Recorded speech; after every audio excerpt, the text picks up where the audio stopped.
All right, girl. So how to get away with murder? Isaac, obviously, he doing drugs. He went ordered a hamburger. The hamburger came with drugs, honey. A little opiate on the side, I guess. Somehow he takes, I guess, a stapler or a tape dispenser or something, hits the pills a couple times, and they are now a finely ground powder. I said impossible. Truly impossible. Where are the chunks and the lumps? But then he snorts that powder, and now he out. Annalise is banging on his door, and this is kind of where we left off with the episode before. She was banging on his door, and he was sitting in there looking all cracked out because he was on them narcotics. Annalise then comes back the next morning. Isaac is coming to work. She said, where were you? I've been calling. I've been texting. I've been, riding past your house, kick down your door, smack your chick just to show your Monica ain't having it. All of that. And you ain't where you been? And he gives I was with my girlfriend. But then he immediately, as soon as they get inside, say, well, never mind, I was on drugs. Like, I lied. I was on drugs. And now she shook, but it's like, okay, we're going to make it through. He says he was 23 years sober. Then he gets mad because Annalise alludes to Bonnie helping him get his case towards, the murder of his daughter dropped. And now she, he mad at her because you and Bonnie wanted to kill each other the other day. It's like, okay, sometimes that's how people do. We've moved on. We trying to help you. So why you mad? Let me see. We find out that Annalise never got into cocaine, but she started drinking heavy vodka, honey, in undergrad. Then we go to court. I'm sorry, y'all, this is going to be real condensed because, girl, I didn't care until literally the last, 15 seconds of the show. We go to court. We getting ready to do the class action suit, and the Pennsylvania Supreme Court representative busts in, and she like, ain't no case. Supreme Court taking the case. God bless. And then she walks on out, and Annalise feels some kind of way, and blah, blah, blah. It's the anniversary of Stella's death. He feeling some kind of way. And I'm like, on the anniversary of your daughter dying of opiates, your opiates, you gonna come over here and do these? All right, Isaac. Okay. And Annalise says, I don't miss my husband at all, but sometimes I want to talk to him. So talk to your wife, or your ex-wife, because he was ignoring her calls. Kelly Love is on. That is my uncle. I love him. Really, truly. Let's see. So we find out that she took his drugs. He covered it up. Hold on. Let me get these chicken nuggets. So first of all, before I get back into this, the young lady here at the Chick-fil-A, her makeup, her eye makeup and her lip, girl, you better, she had done did that. Like, I had to stop what I was doing, which was passing her my card and say, your makeup is everything. And she was just like, thanks, girl. Honestly, live for it. So anyway, Isaac. It was his drugs, and she done took the drugs. I'm trying to figure out why she took the drugs, because he's like, she found my drugs, and she must have known something was going on with her dad. And I'm like, I have a father that, sometimes things be going on with him. Not drugs, I don't think. But I don't say, oh, my father, he's having, an angry moment. He's very angry. Let me go also and be angry. Girl, the hell? That don't make sense. It just didn't come together for me. He talking about, she must have known what I was, had going on. So she took my drug. Isaac, girl, anyway.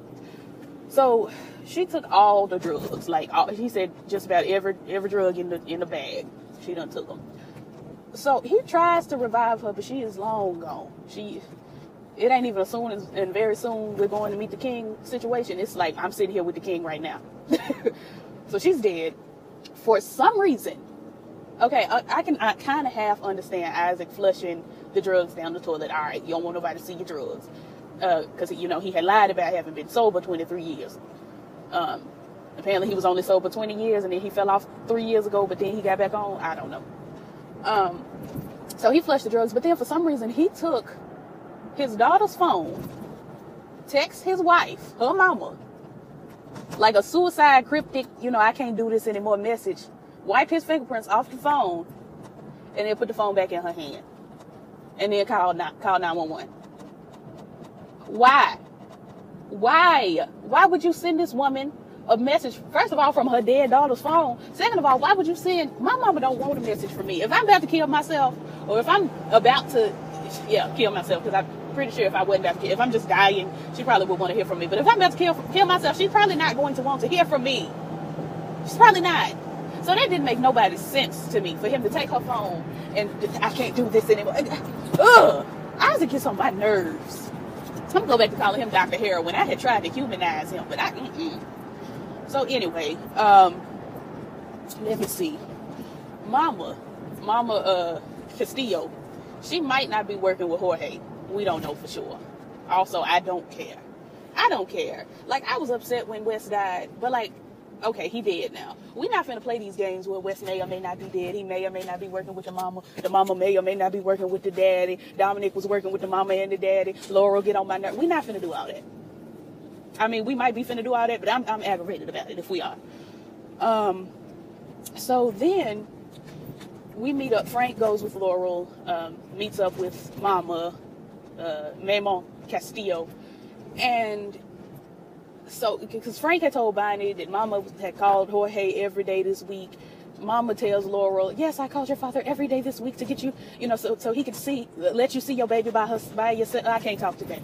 I called your daddy every day this week so he could let you see the baby by yourself, is what I was trying to say, Jesus. Ooh. And, they hug it out and all of that.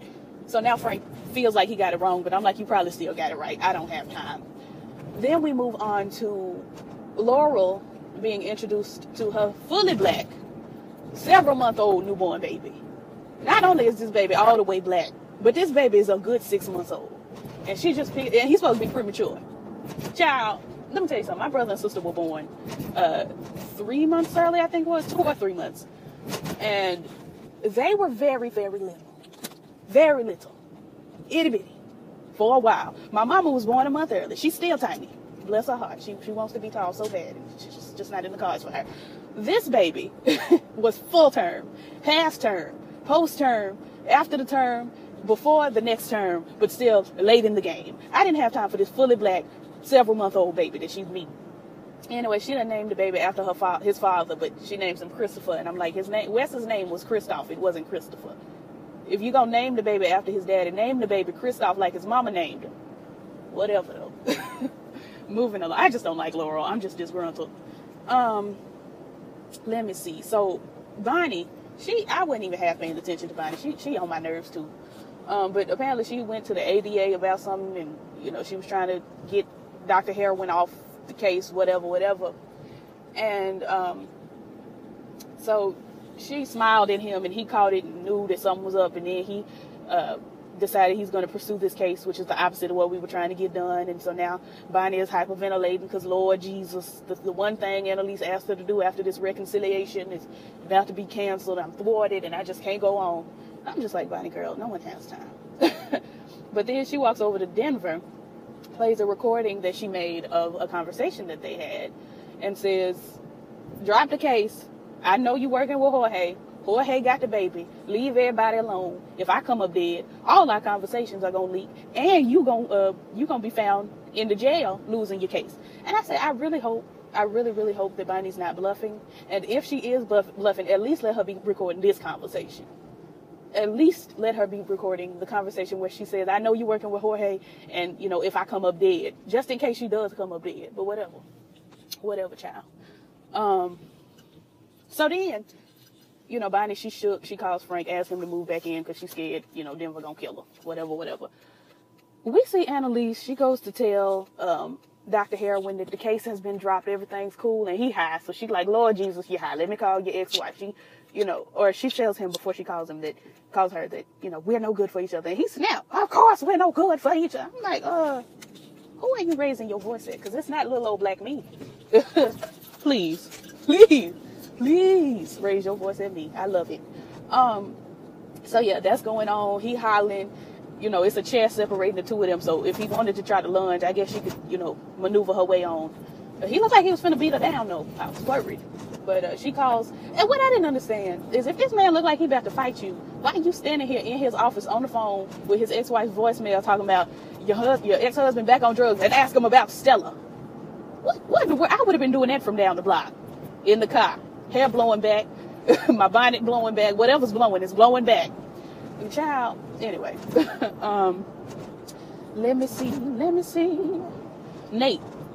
Nate is over there strong-arming his daddy into a relationship. He went to tell his daddy that the Supreme Court done took the case, and the daddy is like, girl, don't nobody have time for this. I don't like you. And Nate's like, well, whatever, I'm going to come back next week. Love you, bye. Like, basically, he's going to strong-arm his father into, you know, you're going to love me. I had to give it a little extra vibrato. Anyway, let's see. So Frank goes on down to the mama and says, so I've been trying to figure you out, F-I-G-G-Y, Figgy. I've been trying to figure you out. And honestly, I'm not getting the answers I need, so I'm just going to come over here to you and ask you, what's up? And then he shows her a picture of girl, I'm so tired. My brain, girl, I've not had a morsel to eat all day. All I've had was a Sprite. Shows her the picture of him, Jesus, and Wes having dinner or sitting at a table. I don't know what they was doing, but they was there together. Then I guess the show, you know, that portion went off, and we saw Michaela giving Annalise, you got to do this, you got to do that, and we need, you know, to win stuff. I don't know, girl. She was rambling, and it was on my nerves, and I wasn't paying attention. But she was like, and we need somebody who knows how to deal with this, and I know who that is. And then we see, and this part made me smile so hard. We saw none other than the back of Kerry Washington's head. You know, she got that walk. It's almost an Iyanla Vanzant limp. Like, it's almost, well, you know, Viola Davis has a true Iyanla limp. But Kerry, she got one of her legs looks like it's longer than the other. And every time she walks, it's a gallop. And her hair be bouncing. It was that hair bounce walk she had going on. And she walked up to the board. We're just not going to keep pretending like classes still have blackboards and green boards and chalkboards and things. They don't. But she walks up there and writes How to Survive a Scandal. And she turns around and, you know, it's her. Like, the turning around wasn't as dramatic because we already saw the back of her head walking up to the board. But okay. And we see Annalise walking into the classroom. She got her books and carrying on. And she's sitting down. She's going to have a lesson taught to her. Now, that was everything. I absolutely got my life. I absolutely cheesed for the longest time and even squealed. But what does not make sense to me is why, if Annalise Keating and Olivia Pope live in the same time, live in the same world, why on heavenly earth would Michaela be standing for Annalise and not standing for Olivia Pope? Why would Michaela not be at Pope and Associates? Because Olivia is right up the alley of what Michaela wants to be. She bougie.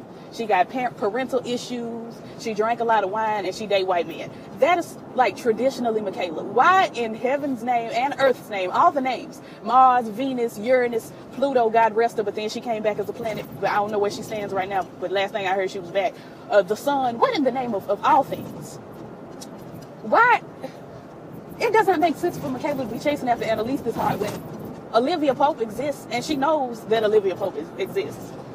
Anyway, because like, you tell me you can't see Michaela Pratt standing down boots and just being little bitty Olivia Pope walking all over the White House like a little Omarosa. I can see it. I can see it. Anyway, girl, that was the episode. It'll be back in 3 weeks. I'll call y'all in. Sorry it was so dark, honey. It's nighttime, and I didn't get my lunch break because, you know, coworker forgot he was working today. Like, comment, and subscribe, all the things the YouTubers say, and I will catch you all in the next video. Thank you for watching. Goodbye.